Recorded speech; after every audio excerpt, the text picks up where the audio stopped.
અમદાવાદ જિલ્લાના પ્રસિદ્ધ ઉમિયાધામ મંદિરમાં થયેલી ચોરીનો ભેદ સાણંદ પોલીસે ગણતરીના દિવસોમાં ઉકેલીને મોટી સફળતા મેળવી છે। ટેકનિકલ સર્વેલન્સ અને હ્યુમન ઇન્ટેલિજન્સના આધારે 5 આરોપીની ધરપકડ કરવામાં આવી છે। પોલીસે આરોપીઓ પાસેથી ચાંદીની લગડી, ચોરીમાં વપરાયેલું વાહન અને મોબાઈલ ફોન સહિત કુલ 8.50 લાખનો મુદ્દામાલ જપ્ત કર્યો। 17 જુલાઈ 2026ની મધરાત્રિએ અજાણ્યા શખ્સોએ ઉમિયાધામ મંદિરના ગર્ભગૃહનો દરવાજો તોડીને અંદર પ્રવેશ કર્યો। આરોપીઓ માતાજીનું અંદાજે 2.5 થી 3 કિલો વજનનું ચાંદીનું છત્ર અને 500 ગ્રામની ચાંદીની મૂર્તિ સહિત અંદાજે 3 લાખનો મુદ્દામાલ ચોરીને ફરાર થઈ ગયા। ઘટનાની જાણ થતાં સાણંદ પોલીસ સ્ટેશનમાં ગુનો નોંધીને તપાસ શરૂ કરવામાં આવી। તપાસ દરમિયાન પોલીસે CCTV footage, technical surveillance, human source અને અગાઉ ચોરીના ગુનાઓમાં સંડોવાયેલા શખ્સોની હિલચાલના આધારે 5 આરોપીને ઝડપી પાડ્યા। પૂછપરછમાં આરોપીઓએ મંદિર ચોરીની કબૂલાત કરી। પોલીસ તપાસમાં સામે આવ્યું કે આરોપીઓ ચોરી કરેલી ચાંદી જ રાજસ્થાનના ચિત્તોડગઢ લઈ જઈને વેચી દીધી અને તેને પીગળાવીને ચાંદીની લંગડી બનાવવામાં આવી।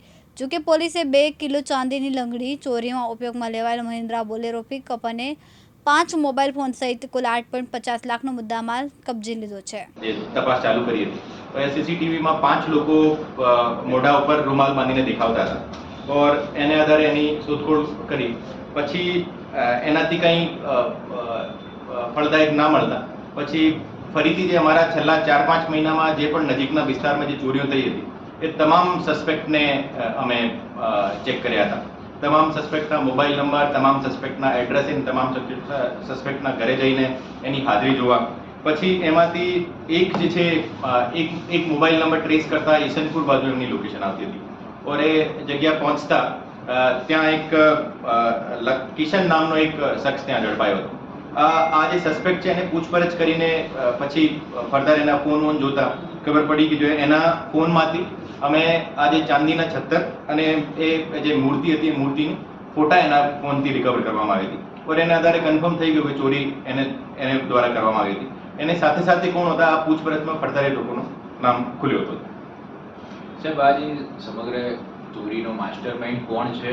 આખી ગેંગ આ જે આખી જે ગેંગ હતી આ ગેંગની जो મુખ્ય જે લીડર હતો લક્ષ્મણ ગુજર કરીને હતો જે ભીલવાડાનો રહેવાસી છે રાજસ્થાનનો।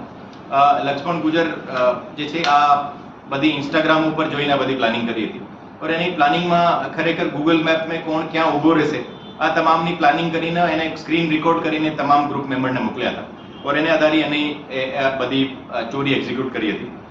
और સાથે સાથે બીજી જે એની અહીંયાથી જે લોકો ચોરી કરીને એને ખબર હતી કે જો એ ફોન નહીં વાપરવો હોય તો ફોન એ બધા લોકો જે છે આ બોપલમાં જ્યાંથી એની કાવતરું રચી હતી બોપલ બ્રિજને નીચે બધા એના જે બાકી બીજા ગેંગના જે મેમ્બર હતા એ મેમ્બરને ત્યાં ફોન મુકાવ્યા હતા और વગર ફોન આવ્યા હતા। ચોરી કરી દિવસની આખી ટાઈમલાઈન શું હતી? આરોપીઓ ક્યાંથી નીકળ્યા હતા, ક્યાં ભેગા થયા હતા અને આ ચોરીને અંજામ આપવા માટેથી આખો પ્લાન જે બનાવેલો હતો ગૂગલ મેપની અંદર આખો એનું સ્ક્રીન રેકોર્ડિંગ બનાવ્યું હતું, પછી સાથે તે વોટ્સઅપ ગ્રુપ પણ બનાવ્યું હતું। એની અંદર કઈ રીતે વાતચીત થઈ, ચોરી થયા પછી આ ગ્રુપની અંદર શું કોમ્યુનિકેશન થયું? આજે એ જે લોકો ચોરી કરી હતી ચોરી લગભગ 17 તારીખના 2 વાગ્યાના આસપાસ થઈ હતી રાત્રિમાં। તો એના પહેલા એ લોકો બોપલ બ્રિજને નીચે ત્યાં મળ્યા હતા। એ જે એને બાકી જે એક્યુઝ છે એ લક્ષ્મણ અને કિશનને અલાવા એ 3 એક્યુઝ મુકેશનાથ, સુરેશનાથ અને અજયનાથ એ ત્રણો મણિપુર બોપલમાં પાસે એક ઝૂંપડામાં રહે છે और ત્યાં છૂટક મજૂરી કરતા હતા।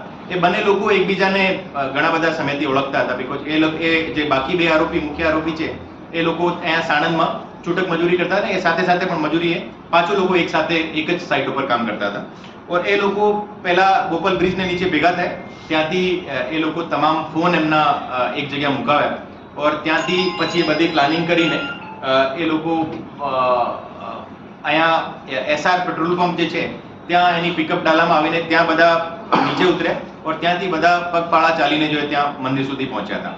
अब મંદિર ઉપર કોણ ક્યાં કઈ જગ્યા ઊભો રહેશે, કોણ આ વોચ રાખશે કે જો કોઈ આવશે તો નહીં, તો આ બધા માટે જો એની ગૂગલ મેપને આધારે એક પ્લાનિંગ થઈ હતી और આ પ્લાનિંગની એ પહેલાથી સ્ક્રીન રેકોર્ડિંગ એકબીજાને સાથે શેર કરેલી હતી और એને આધારે બધી જે ગુના જે છે એને ગુના આચર્યું હતું। સર, ચોરી થયા પછી આ લોકોએ જે ગ્રુપ બનાવ્યું હતું એમાં શું વાતચીત થઈ? જે ગીત પણ મૂકેલું હતું, ગીત શું મૂકેલું હતું, શું કામ મૂક્યું હતું?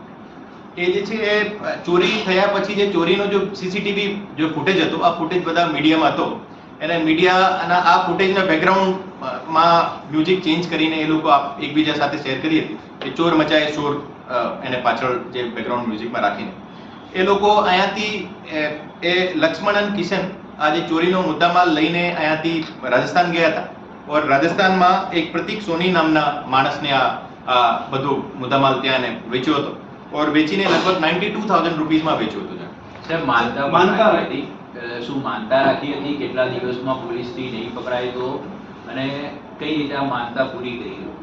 એ લોકોની આ માનતા હતી કે લગભગ એક અઠવાડિયામાં આપણે નહીં પકડાઈએ તો ત્યાં માતાજીને જે ચડાવવાનો છે તો એ લોકોનો ટોટલ 92,000 નો જે ચોરીનો મુદ્દામાલ વેચવાને બદલ એમને જે મળ્યા હતા એ 92,000 માંથી 10,000 રૂપિયા જે માતાજીના મંદિરમાં ચડાવ્યો હતો.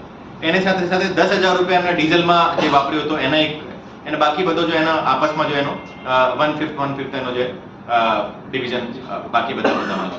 સાહેબ ચોરી કર્યા પછી બધા આરોપીઓ રાજસ્થાન તરફ ભાગી ગયા હતા કે 3 આરોપીઓ અહીંયા રહ્યા હતા, માત્ર 2 ભાઈઓ ત્યાં ગયા હતા? ચોરી થયા પછી માત્ર 2 ભાઈઓ જે લક્ષ્મણ અને કિશન ત્યાં ગયા હતા અને એ જે બાકી મુકેશનાથ, સુરેશનાથ અને અજયનાથ અહીં જ રોકાવી ગયા હતા. ઓર અમારી જે ટીમ એમને પકડી હતી, અમારા જે હું આપને જે રીતે કીધું કે જો તમામ સસ્પેક્ટ એના ઉપર મેં અમારી વોચ હતી પણ એની જ્યારે લોકેશન અમે મળી તો અમારી ટીમ જ્યારે ઈસનપુર પહોંચી તે દિવસે પણ એ એક ટાયર ચોરીનો એક બનાવ આચરવાના હતા. ઓર અમારી ટીમ આ બનાવને મતલબ તે બનાવ બન્યા પહેલા જ એને ઝડપી લીધો હતો ઓર એને આધારે આખી ચોરી ડિટેક્ટ થઈ. કેટલા ગુના દાખલ થયેલા છે એના વિરુદ્ધમાં? લક્ષ્મણ વિરુદ્ધ આ જે કિશન જે છે, કિશનને વિરુદ્ધ 2 ગુના દાખલ થયેલા છે પહેલાથી, અને લક્ષ્મણ જે હતો લક્ષ્મણને અને બાકી બધા આરોપીઓ વિરુદ્ધ એક પણ ગુના દાખલ નથી. બાકી એને અલાવા રાજસ્થાનમાં એમના ઉપર કોઈ ગુના છે તો એની અત્યારે જે શોધખોળ ચાલુ છે. સાહેબ આજ મંદિર ટાર્ગેટ કરવાનું કારણ શું? કઈ રીતે આજ મંદિર એ લોકોએ ટાર્ગેટ કર્યું? આ મંદિર ટાર્ગેટ કરવાનું કારણ એવું છે કે જો એક જે છે આ રોડ ઉપર બહારને ભાગે છે, અહીંયા નજીકમાં કોઈ એવો કોઈ વિસ્તાર નથી, રહેણાંક વિસ્તાર નથી. બીજું એ લોકો આ એરિયામાં પહેલાથી કામ કરેલું હતું, આ એરિયાની જ્યોગ્રાફી બધા પહેલાથી જાણતા હતા અને એને આધારે બધું ચોરીને અંજામ આપ્યો. ચિરાગ સોની અને અફઝલ ખાન પઠાણ સાથે બહેલોલ મલેક, દિવ્યાંગ ન્યૂઝ, સાણંદ, અમદાવાદ.